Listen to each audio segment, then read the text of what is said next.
नमस्कार, आदाब, सत श्री अकाल। आज एकता ज्योति लर्न शैल के पत्रकार सोहेल सलमानी ने जाना आज़ाद समाज पार्टी के नेता सतपाल चौधरी से प्रवासियों के लगातार प्रवाह एवं गांव किसान मजदूरों की समस्याओं पर करी विस्तृत चर्चा।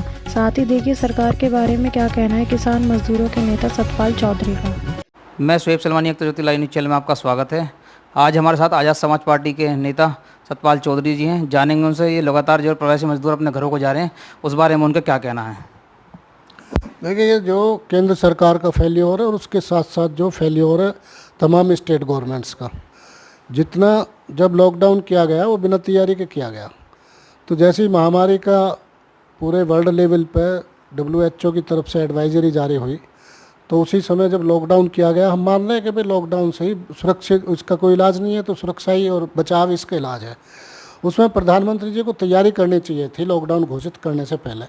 इस देश में करीब 40 करोड़ अप्रवासी मजदूर हैं, दिहाड़ी मजदूर, जो रोज़ खाते हैं रोज़ कमाते हैं, और करीब 25-30 करोड़ किसान हैं जो खेतों में काम करते हैं। हालांकि उनकी वो अपना सर्वाइवल पे हैं, लेकिन जो दिहाड़ी मजदूर है वो कहीं कोई बिहार से है, कोई उड़ीसा से है, कोई पश्चिम बंगाल से है, अलग अलग स्टेट से हैं।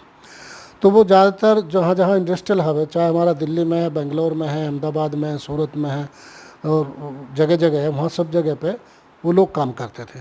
अब उनके लिए यदि आप खाने की व्यवस्था नहीं करोगे और रात को 8 बजे घोषणा कर दोगे कि भाई जो जहाँ है वो वहीं रहे, और 12 बजे के बाद सारा ट्रांसपोर्ट बंद कर दोगे पूरे देश के, उसके पास खाने का, जब रोज़ खाने का और रोज़ कमाने का सिस्टम उसके पास है, तो वो अगले दिन क्या खाएगा। लिहाजा बहुत बैन करने के बाद भी, उन पर तमाम तरह के वो लगाने के बाद भी, उन लोगों ने बेहतर यही समझा कि जब हमारा रोज़गार छूट गया और हमारे पास अब खाने के लिए कुछ नहीं है, रहने के लिए छत नहीं है, तो अब इससे अच्छा तो ये है कि भाई हम अपने घर जाएं। अब उस घर जाने में भी सरकार ने, किसी भी सरकार ने कोई व्यवस्था नहीं की, और ख़ासकर दिल्ली में तो इतना अमानवीय व्यवहार हुआ उन लोगों के साथ कि मुख्यमंत्री ने TTC की बस लगा कर उन पर बॉर्डर पर फेंक दिया कि आप जाओ, वहाँ से कोई जाओ। अब लॉकडाउन का मीनिंग ही ख़त्म हो गया। जब लाखों लोग एकदम सड़क पर उतर आए हैं, तो जो लोग लॉकडाउन का पालन कर रहे थे उनकी मेहनत बेकार चली गई। उसके बाद भी लगातार 2 महीने तक वो लोग सड़कों पर हैं।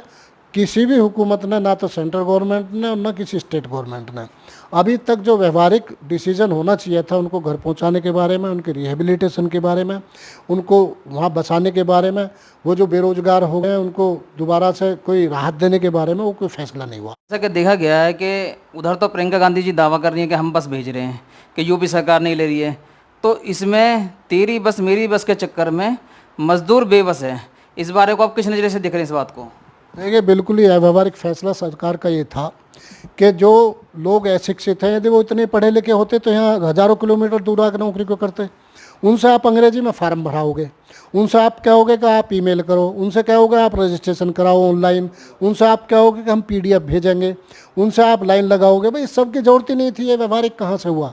आप इस देश में इतने संसाधन है ट्रांसपोर्ट के, आप सारे संसाधन खोल देते 2 दिन के लिए, 3 दिन के लिए, कि जिस मजदूर को जहाँ जाना अपने नेटिव प्लेस पे, अपने गंतव्य स्थल पे, वो अपना ये साधन है, इनमें बैठो और जाओ।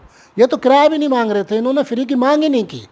अब प्रियंका गांधी ने यदि बस उपलब्ध कराई है, आप उनमें चेक कर रहे हो।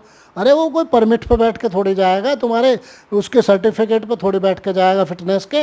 आदमी को बस पे बैठना, जो जुगाड़ में बैठ के जा रहा है वो कैसे जाएगा? ये सरकार का ये कहना है कि जैसे कि औरैया में हादसा हुआ, ऐसा हादसा ना हो इसलिए फिटनेस की चेक की जा रही है। उसके बावजूद हो रहे हैं रोज़ हादसे, उसके बावजूद रोज़ हादसे हो रहे हैं।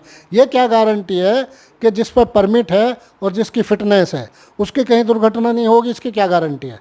वो तो कोई किसी की भी हो सकती है, हवाई जहाज़ की भी होती है। ये तो इनका अतार्किक ये कुतर्क है सरकार का, और ये बिना वजह मजदूरों को परेशान करने वाली बात है। मैं तो उसकी नहीं कह रहा हूँ कांग्रेस पार्टी की, जो कोई और भी देता। पहली बात तो कांग्रेस पार्टी की ज़रूरत ही नहीं होती। सरकार को अपने आप ही सारे साधन खोल देने चाहिए थे, रेल भी, ट्रक भी, बस भी, प्राइवेट वाहन भी, जुगाड़ भी, अनऑथराइज भी, डग्गा मार भी, कि भाई इनको कैसे भी, जो लोग परेशान हैं, पैदल चल रहे हैं, जिनके पैर में छाले पड़ गए, जिनके छोटे छोटे बच्चे हैं, जिनकी महिलाओं के बीच सड़क में प्रसव हो गया, उन तमाम लोगों को अलाउ कर देते हैं कि भाई आप किसी भी साधन से, जिस साधन से, तमाम साधन ओपन हैं, जिस साधन से आप जाना चाहो आप जाइए। इनके किसी रजिस्ट्रेशन की ज़रूरत नहीं थी, उनके किसी आधार कार्ड की ज़रूरत नहीं थी। गांव में जाते, गांव में ब्लॉक स्तर पे इतना सारा सिस्टम सरकार के पास है, आप पूरे ब्लॉक को लगाइए वहाँ। एएनएम आपके पास है, आशा आपके पास है, स्कूल के प्राथमिक स्कूल के टीचर आपके पास हैं, तहसील का प्रशासन आपके पास है, तमाम लोगों को लाइए वहीं प्राथमिक स्कूल में क्वारंटाइन करिए। पूरा तहसील का आप भी तो प्रशासन लगा हुआ, लेकिन आपने गलत दिशा में लगाया हुआ। ये केवल मजदूरों को, गरीब लोगों को, और ये हाय लगेगी इन लोगों को जो हुकूमत में लोग हैं, चाहे खासकर प्रधानमंत्री को।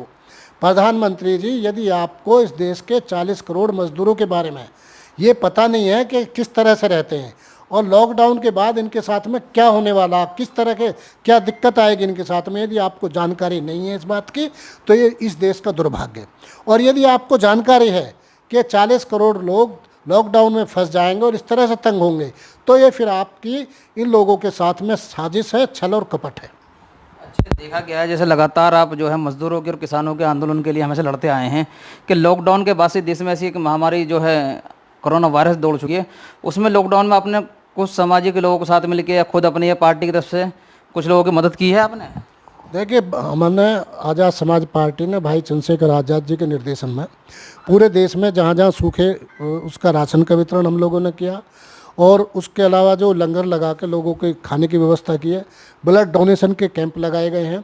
हमको हुकूमत में तो है नहीं, ये जिम्मेदारी तो सारी हुकूमत की है, लेकिन जितना व्यक्तिगत तौर पर संगठन का होने के नाते हम लोगों पे बन पड़ा है, जो हमारी हैसियत और औकात है उसके हिसाब से हम लोगों ने मदद करने का काम किया।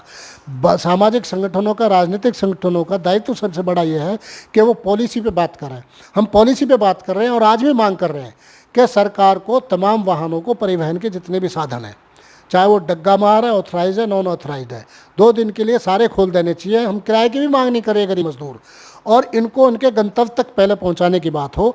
और उसके बाद साथ साथ हमारी ये भी मांग है कि जब तक उनके रोजगार की वैकल्पिक व्यवस्था नहीं होती है, तब तक हर परिवार को 5,000 रुपये महीने की अनुदान राशि सरकार प्रदान करे। सरकार के पास पैसे की कमी नहीं है, सरकार के पास बहुत पैसा है। सरकार ने अभी 268 टन सोना गिरवी रखा। सरकार ने आरबीआई का 2.25 लाख करोड़ रुपया जो वो सरकार के पास है। सरकार ने रेल बेची है, हवाई अड्डे बेचे हैं, लाल किला बेचा, ओएनजीसी बेची है, एलआईसी बेची है, वो सारा पैसा सरकार के पास है। सरकार के पास पीएम केयर में अभी उसकी जानकारी तो दे नहीं रहे, आरटीआई में जानकारी बैन की हुई है, लेकिन अनुमान लगा रहे हैं लोग कि 20 लाख करोड़ रुपया इकट्ठा हुआ। और अभी 70 अरब रुपया जो अभी WHO की सिफारिश पे अभी वर्ल्ड बैंक से रिलीज हुआ, एक करोड़ डॉलर जो अभी इन्हीं प्रवासी मजदूरों के नाम पे वर्ल्ड बैंक ने जारी किया। इतना सारा पैसा आपके पास है, तो इन लोगों की मदद में वो पैसा लगना चाहिए, हमारी ये मांग है। कैमरामैन अशोक कुमार के साथ मैं शोएब सलमानी, एक लाइव न्यूज में।